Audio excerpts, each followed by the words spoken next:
ईश्वर इच्छेनं दमयंतीशी आम्ही विवाहबद्ध झालो, पण आमच्या संसार सुखवेलीवर अशी दोन सुंदर पुष्पही उमललेले, एक माझा पुत्र इंद्रसेन आणि दुसरी माझी कन्या इंद्रसेन. अशा दोन अपत्य सुखांना जन्म देण्याचं कार्य आमच्याकडे घडलं गेलंय आणि खऱ्या अर्थानं या संसारात आम्ही सुखी आहोत. पण एक विचारशैली सर्व अंगाला वेडसावते, तीच म्हणजे पुष्कराच्या मुखातून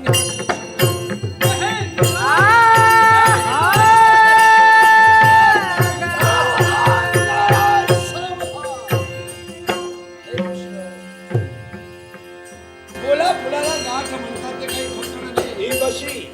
आताच तुझ्याच बाबतीत आम्ही विचार करत होतो, एवढ्यात मूर्तिमंत पुष्कर माझ्या डोळ्यासमोर उभा राहिलाय. हे पुष्करा, ज्यावेळी भरलेला राजप्रसादी तुझ्या मुखातून प्रतिज्ञोद्गार बाहेर पडलाय, तक्षणी प्रतिप्रतिज्ञा आम्ही केले, केव्हाही कुठेही आणि कसाही आहे तुझं आव्हान त्याच प्रतिने झेलण्यासाठी नळराज सिद्ध आहे. मग तेच आव्हान घेऊन पुष्कर इथपर्यंत आलेला आहे. मग स्वीकारलाय. होय ना? हे पुष्करा, याच वेळी नळराजानं तुझं युद्ध आव्हान स्वीकारलं. त्यावेळी माझ्या मुखातील शब्द काळ, वेळ, स्थळ केव्हा येईन, कुठं येईन आणि कसा येईन, या क्षणी तुझ्याशी युद्ध करायचं आहे, पण शस्त्र युद्ध नाही. म्हणजे दुसऱ्या प्रकारे डाव तुझ्या समोर मी मांडणार आहे. पुष्करा, वैरी पक्षाला चित करण्याचे दोन प्रकार असतात. एक तर वैराचा घात करून किंबहुना त्याचा आत्मविश्वास नष्ट करून कोणताही प्रतिमा उभारा. मी सात्यवंत क्षत्रिय अर्थात छत्र कुलोत्पन्नवीर, येणारा प्रसंगाला स्थैर्यानं तोड देत असतो. सांग, कोणत्या प्रतिने मला हतबल करण्यासाठी तुझं आगमन झालं? मग राजन, क्षत्रिय दोन गोष्टी कधी माघार घेत नाही. रणभूमीवर जाताना युद्धाला आणि खेळताना दूताला. दुसऱ्या प्रतीचा डाव मला तुझ्याशी खेळायचा आहे. म्हणजे नळराजाशी तुला ज्यूत खेळायचंय. स्वीकारलाय. ज्यूत खेळणं हा सुद्धा क्षत्रियाचा धर्मच आहे. पण अड एकच. कोणती? जो खेळ असेल तो पणाचा असेल, डाव फक्त एकच असेल. एकच डाव. एकच डाव, तो सुद्धा पणाचा. अचंबा वाटतोय माझ्या मनाला. पणाचा डाव म्हटल्यानंतर धनदौलतीचा प्रश्न उद्भवला. योग्य. सांग रे पुष्कर, राज वैभव गादा कीर्त्या सुख चैनी ऐशराम, हिरे माणिक मोती पाचू, रत्नाची भांडारा, हिरूंची खिल्लार आणि धान्यांची गोठार, अशा प्रतीने भांडारखाना आमचा भरगच्च भरलेला आहे. नळराजाला कशाची कमतरता नाही, सर्व सुख संपन्न युक्त जीवन आहे. पण हे पुष्करा, अरे तू एक भिकारी आहेस. भिकारी काही नाही तुझ्याकडं. सांग, त्याच तोला मोलाचं पणाच्या एकाच डावाला लावण्यासाठी पुष्करा तुझ्याकडे काय? बरोबर विचारलंस राजन. तुझ्या बरोबरीचा मी नाही असं तू म्हणतोय. अरण्यात राहणारा भिकारी मी बाप, तुझ्या बरोबरीच ही माझ्या जवळ आहे. काय तुझ्याकडं? एकच. वृषभाच्या तांड्याचे तांडे असंख्य बैल जे तुझ्या सर्वस्वाची बरोबरी करू शकतात.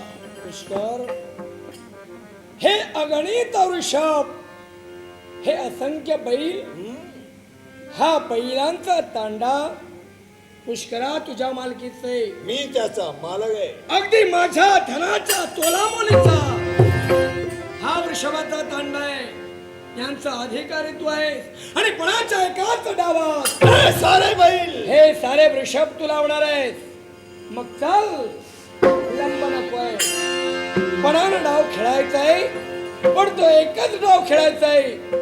एकाच पणाच्या डावात तू तुझे सारे वृषभ लावणार आहेस आणि नळराज सारी आपली संपत्ती स्वतःच्या देहासहित पणाच्या एका डावाला लावणार आहे. बाहुलाय खेळाला सुरुवात.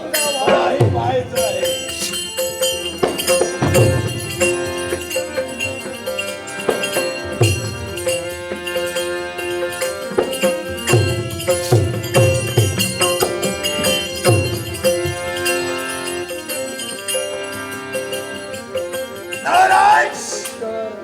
बाहुलाय खेळाला सुरुवात. पण पाहुणा म्हणून तू आलाय, याचक म्हणून तू आलाय.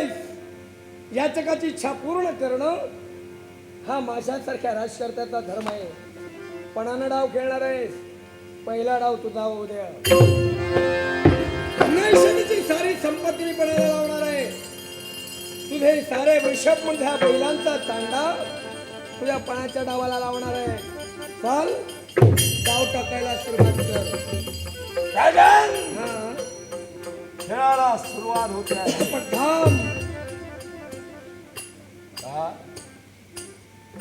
पणानं डाव टाकणार आहे. नक्कीच.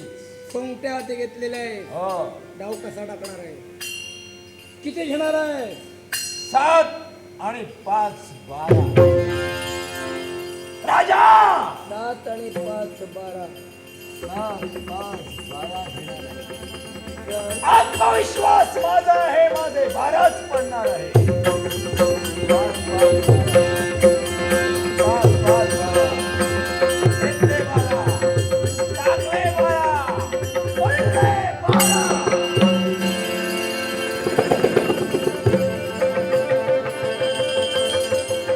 आले 12 पडले.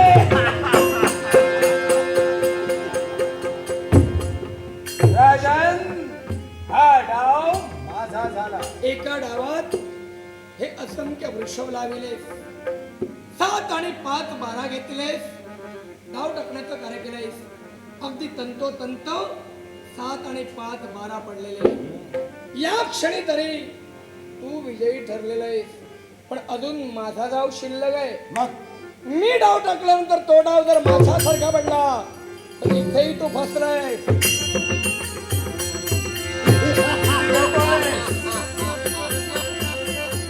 हे पुष्कळ. 7 आणि 5 12 घेतले. मग नळराज 9 आणि 3 12 घेणार आहे.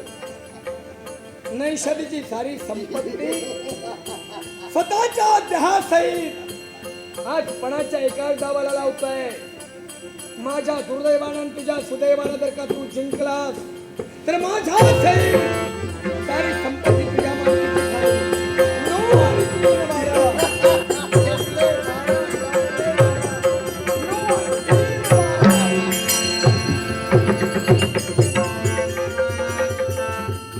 राजा 9 आणि 10 पडले.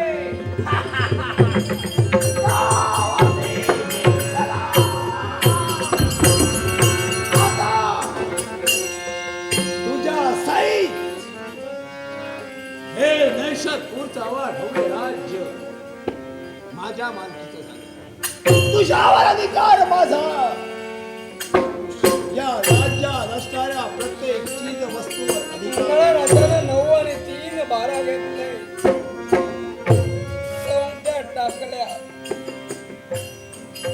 क्षणार्धात डाव उलटा पडला आणि सारा महाराज भिकारी झाला.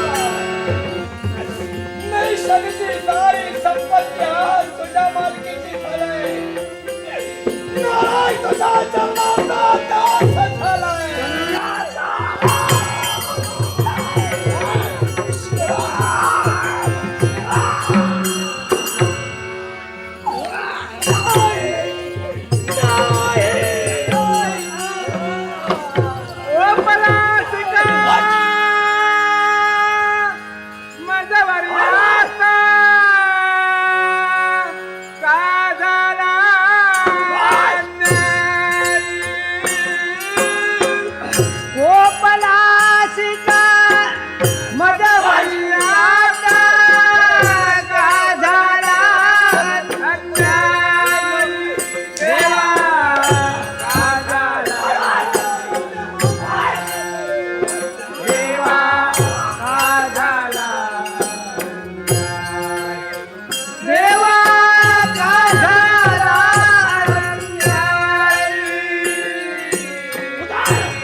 युद्धात हरला.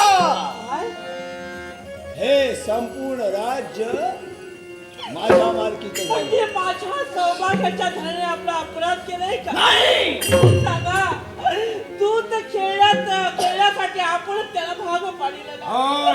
तुमच्या इच्छेसाठी दूध खेळताना दुधात धरले.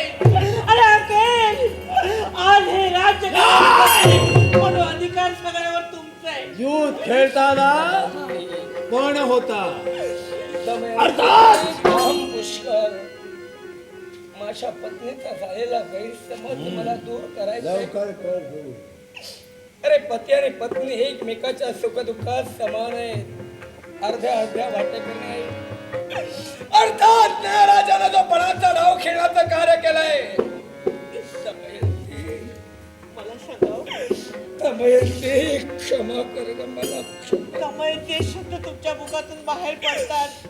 बाळिंद्र क्षमा कर या हतभागी बापाला. आज तुमचा वैभव मी गमावून बसलोय. बाळ रागावू नका श्री माझ्या राजा. पण बाबा कोणता सापडा तुमच्याकडून घडलाय हो? आणि त्यामुळे शासन म्हणून तुम्हाला ते मारताय. बाळ अपराध नव्हे रे. क्षात्रवंताचा धर्म जोपासत असताना मला हार पत्करावी लागलाय. पण मी जातीवंत आहे. सत्व सर्व तत्व माझं मी कधी गमावून बसणार नाही आणि म्हणून चला नाराज सर्वस्व गमावून बसल्यामुळं माझा एक भिकारी झाला यांच्या चरणाचा दास झालाय देवा आम्ही करू. देवा हे वस्त्रालंकार उतरून माझ्या चरणावर एवढंच ना वस्त्रालंकार तुम्हाला हवेत ना मग बापाच्या दुःखासाठी बरं काका तुम्ही माझ्या आई बाबांना मारू नका वाटल्यास या इंद्रसेनचे पंचप्राण घ्या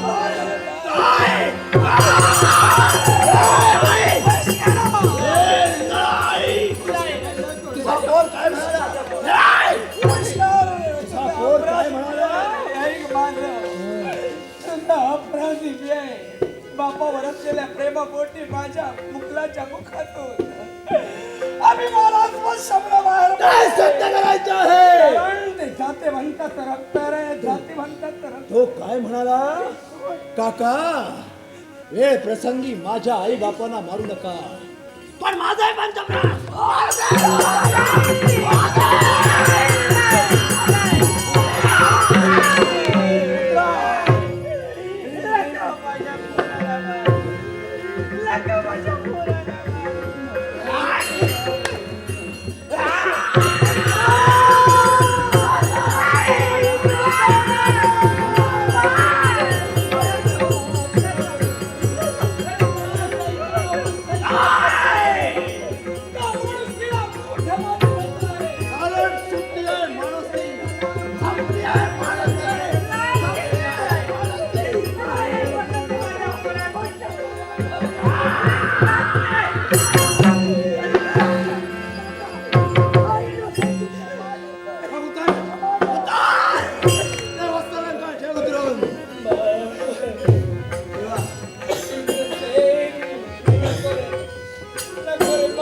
आई काय करणार माणूस किडा मूड माती घेणारा माणूस आहे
आम्हा कुटुंबियांना करण्याचं कार्य करशील ते भोगण्याची तयारी आहे आमची. मग ते शासन ऐकच.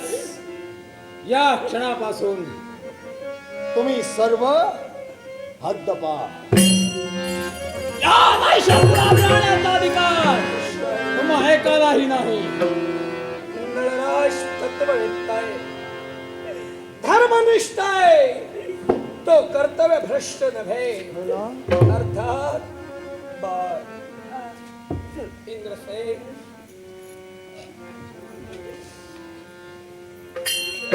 हाय चला, आज तुमच्या बापानं अभिमानाखातर नैषधीचं सार राज्य गमावण्याचं कार्य केलं रे. सर्व समाजात मानाच्या मान करात युवराज आणि युवराजनी म्हणून मानानं डोलत्या डोलारानं फिरणारा माझ्या लाडक्या लढीबाळानो, घ्या करा नमस्कार या माया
बालपणापासून ज्या सुखासाठी भ्रमण करत होतो, नैषधपुरचा राज करता होणार हे स्वप्न पाहत होतो, ते स्वप्न आज पूर्ण झालं. आता काय कुणाची हिंमत मला राज्यासनावरून काय कोण माझा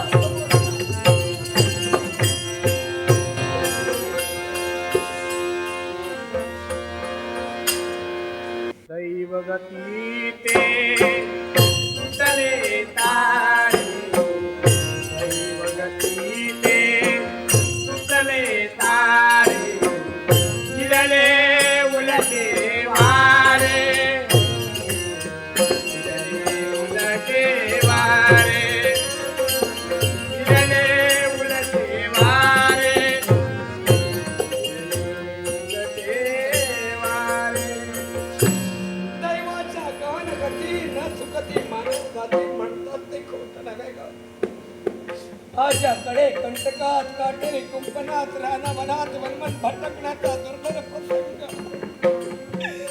दैवगती मला नळराजाला प्राप्त झालाय. मला खरंच परमेश्वरानं आज आम्हाला चांगली बुद्धी दिली असं म्हणायला हरकत नाही. निदान त्या दोन्ही मुलांना मी माझ्या माहेरी पाठवण्याचं कर्तव्य केलं. माझी बाळ इंद्रसेना आणि बाळ इंद्रसेन यांना दोघांनाही पाठविलं. हे दुःख आघात सहन करण्याची शक्ती नाही ग त्या बाल मनात. आणि म्हणून या क्षणी त्यांना तुझ्या मातूला गृहीमध्ये त्यांच्या आजोरी पाठविलाय. आणि वनवासाचा मार्ग नळराजानं आणि पत्नी दमयंतीने स्वीकारलाय.